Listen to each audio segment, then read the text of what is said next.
Friends, मैं स्मृति आपका अपने YouTube channel techno art made easy में स्वागत करती हूँ।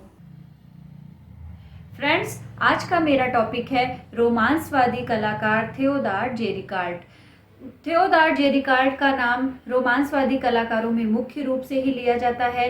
इनका फेमस चित्र रेफ्ट ऑफ मेदुसा, जिससे रोमांसवाद यूरोप में रोमांसवाद की शुरुआत भी मानी जाती है।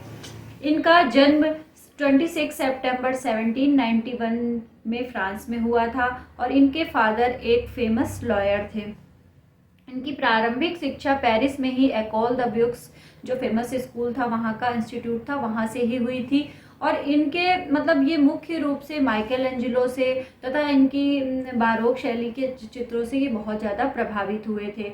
इन्होंने अपने जो इनका करियर था उसमें इन्होंने बहुत सारे चित्र बनाए, जिसमें मुख्य रूप से इनके चित्रों में घोड़ों का और सैन्य लड़ाइयों का दृश्य और अमेरिकी क्रांतिकारी जो घटनाएं होती थी उससे संबंधित करके ये चित्र बनाते थे।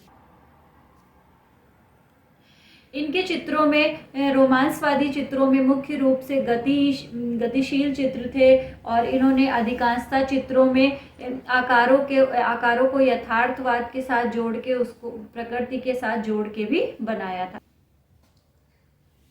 इनके चित्रों में गतिशीलता और वास्तविकता देखी गई है। आकारों में यथार्थवाद के साथ इन्होंने प्रकृति को भी स्थान दिया था।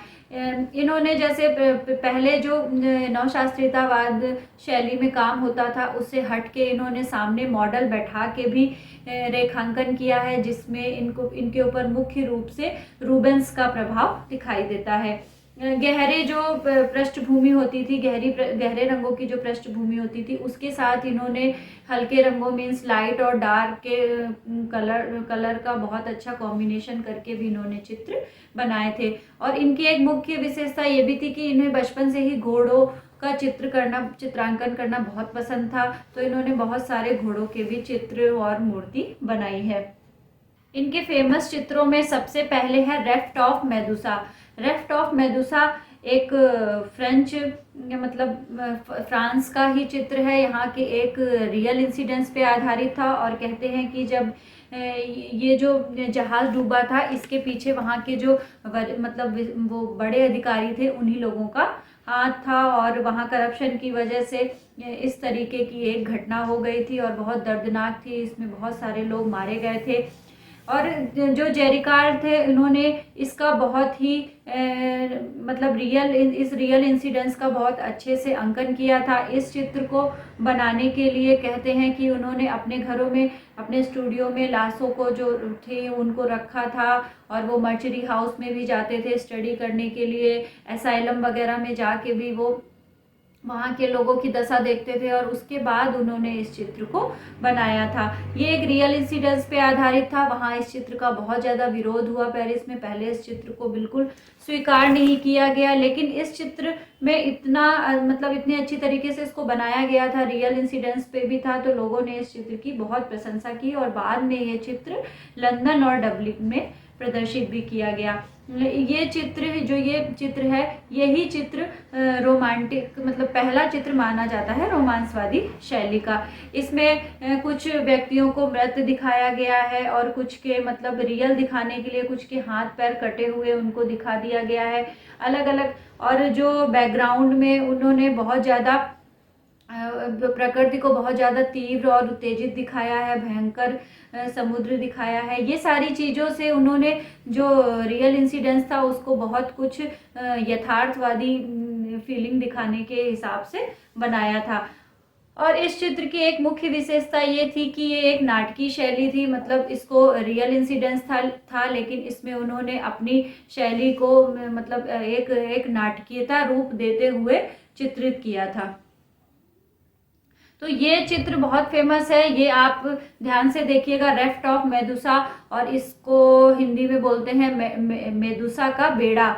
तो ये चित्र लुव्र पेरिस में संग्रहित है और ये कई बार पेपर में भी पूछा जाता है। ये जो स्वच्छंदतावाद शैली या रोमांसवादी जो शैली थी उसका पहला चित्र इसी को माना जाता है। ये नेक्स्ट चित्र है उनका चार्जिंग कैसर ये लुव्र पेरिस में संग्रहित है और ये 1812 ईस्वी में बना था। इस चित्र के लिए भी कहते हैं कि उन्होंने रियल लाइफ फिगर मतलब मॉडल का यूज किया था, जो उनके मतलब कलाकार के फ्रेंड थे।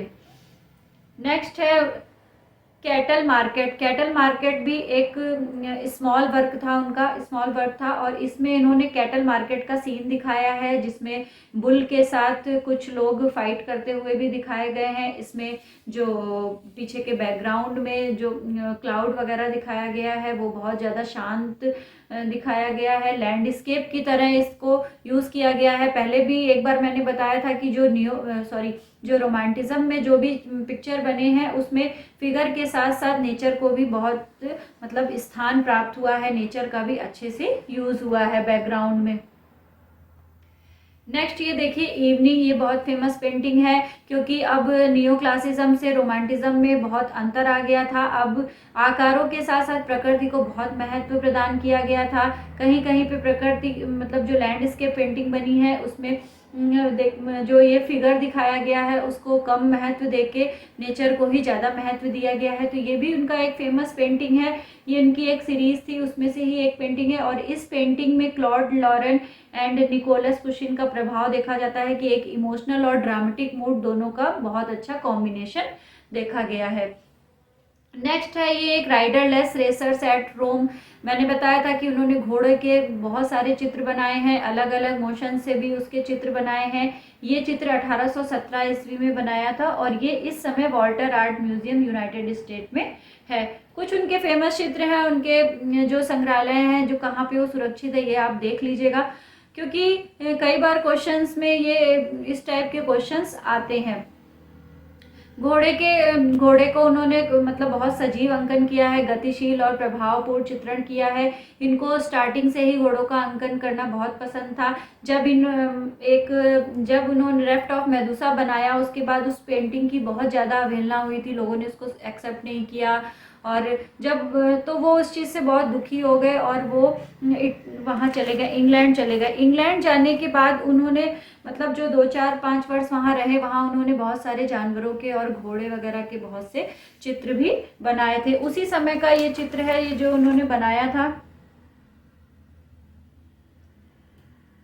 नेक्स्ट ये है, उन्होंने बहुत सारे पोर्ट्रेट भी बनाए जेरिकार्ड ने। जो इसमें एक ये पोर्ट्रेट है मोना मैनिक ऑफ गैम्बलिंग। इसमें क्या था कि जब उन्होंने रेफ्ट ऑफ मेदुसा पेंटिंग बनाई थी उसके बाद वो अलग अलग जैसे जाते थे, असाइलम वगैरह में भी जाते थे और हॉस्पिटल वगैरह जाते थे, तो उन अलग अलग लोगों से भी मिलते थे। तो उनके मतलब मन में एक अजीब सी वो रहती थी, छाप रही लोगों की कहीं ना कहीं। तो उससे मतलब प्रेरित होके भी उनके मन में कुछ भाव ऐसे थे कि उन्होंने लास्ट टाइम मतलब जब उनकी डेथ हुई थी उसके पहले उन्होंने बहुत सारे ऐसे मनोचिकित्सक रोगी टाइप के भी बहुत सारे पोर्ट्रेट बनाए थे। और उसमें ही ये एक पोर्ट्रेट है, ये एक मानसिक रूप से बीमार लेडी का चित्र है। ये लेडी पागल हो गई थी एक तरीके से और इसको मतलब इसने जुए की लत का प्रभाव का सामना करना पड़ा था, जिसकी वजह से उसका सब कुछ बिक गया था। तो ये अलग कहानी है, इससे हमें इतना मतलब नहीं है। बट मेन ये है कि इस टाइप से भी आप मतलब पढ़ते रहिएगा कि कुछ ऐसे चित्र जो उन्होंने मरने से पहले बनाए थे, और ये एक सीरीज थी उसमें बहुत से मनोरोगी जो थे उनके भी उन्होंने पोर्ट्रेट वगैरह बनाए हैं।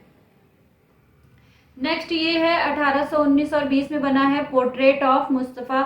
ये सब्जेक्ट भी एक ये रियल मैन है, तुर्किश मैन, इस मुस्तफ़ा इसका नाम था। और ये उनको मिला था आर्टिस्ट को, उससे मिलने के बाद ही उन्होंने इस पोर्ट्रेट को बनाया है। नेक्स्ट एक बात और बता दें कि ये एक पेंटर के साथ साथ लिथोग्राफर मतलब प्रिंट भी बनाते थे। तो कुछ 2-4 चीज़ें आप ध्यान से देख लीजिएगा, क्योंकि पेंटिंग के साथ साथ इन्होंने लिथोग्राफी में भी काम किया है और आगे इन्होंने मूर्ति भी बनाई है। तो अगर क्वेश्चन में कई बार आता है कि पेंटर थे, लिथोग्राफर थे, स्कल्पटर थे, या सारी मतलब उपयुक्त सभी ऑल ऑफ द अबव, इस टाइप से अगर आंसर क्वेश्चन आता है तो भी आपको अगर पता है कि इन्होंने प्रिंट भी बनाए हैं, मूर्ति भी बनाई है, तो आपको आंसर देने में आसानी रहेगी। तो ये लिथोग्राफ के बहुत सारे प्रिंट बनाए हैं, जो मैंने बताया कि इंग्लैंड जब वो गए थे तो वहाँ पे उन्होंने वहाँ की वहाँ के मतलब लोगों को देख के उनके भी बहुत सारे चित्र बनाए, जिसमें ये एक लिथोग्राफी है दी पाइपर का। पाइपर ये दिखाया गया है, इसमें एक गरीब व्यक्ति है जो पाइप लिए हुए है और साथ में उसके एक छोटा सा मतलब डॉगी भी दिखाया गया है। तो एक पेंटर होने के साथ साथ उन्होंने बहुत से लिथोग्राफी के प्रिंट भी बनाए हैं, उसमें ये एक है पाइपर। और नेक्स्ट है बॉक्सर। बॉक्सर ये भी एक लिथोग्राफी प्रिंट है। नेक्स्ट ये देखिए हॉर्स के साथ है लॉयन का। तो जो मैंने पहले भी बताया कि उन्होंने हॉर्स के अलग अलग चित्र बनाए हैं, उसको लिथोग्राफी में भी उन्होंने हॉर्स को बनाया है। नेक्स्ट ये देखिए वैक्स की एक हॉर्स की मूर्ति है, ये भी उन्होंने बनाई है, जो इस समय national gallery of art Washington में है। तो ये इसलिए दिखा दिया मैंने कि अगर कभी आता क्वेश्चंस में अगर इस टाइप से आता है कि ये जेरिकार्ट ने कौन सी मूर्ति बनाई या हॉर्स के सबसे ज़्यादा चित्र या मूर्ति किसने बनाई, तो आपको पता रहेगा तो अच्छा रहता है उससे। तो कुछ एक की पॉइंट्स हैं यहाँ पे, तो आप ध्यान रखिएगा, जैसे कि उनका बर्थ कहाँ हुआ था और मतलब मेन उनके कौन से कहाँ पे और किस मूवमेंट में उन्होंने काम किया है, किस आर्टिस्ट से ज़्यादा प्रभावित थे, किस विधा में काम किया है। जैसे चित्र में भी चित्रकार भी थे और उन्होंने मूर्ति भी बनाई है, उन्होंने लिथो प्रिंट भी बनाए हैं। इस टाइप से जो कुछ चीज़ें होती हैं वो आप ध्यान से देख लीजिएगा फेमस पेंटिंग के बारे में, और जो फेमस उनके लिथोग्राफी है इन सब के बारे में आपको एक बार नाम जरूर याद कर लेने चाहिए। मैंने इस वीडियो में बहुत कोशिश करी है जो भी फेमस पेंटिंग और लिथो थे उनके दिखाने के। इसके अलावा भी कलाकार के बहुत सारे काम होते हैं, तो जितना ज़्यादा से ज़्यादा हो सकता था मैंने कोशिश करी है यहाँ पे आप लोगों को समझाने की। आई होप आपको मेरा ये वीडियो पसंद आया होगा, तो प्लीज़ मेरे चैनल को लाइक करें, शेयर करें और सब्सक्राइब करें। साथ ही बेल आइकन को प्रेस करें, जिससे आपको टाइम टू टाइम मेरे लेटेस्ट वीडियो के नोटिफिकेशन मिलते रहेंगे। मिलते हैं अपने नेक्स्ट वीडियो में, तब तक के लिए बाय बाय।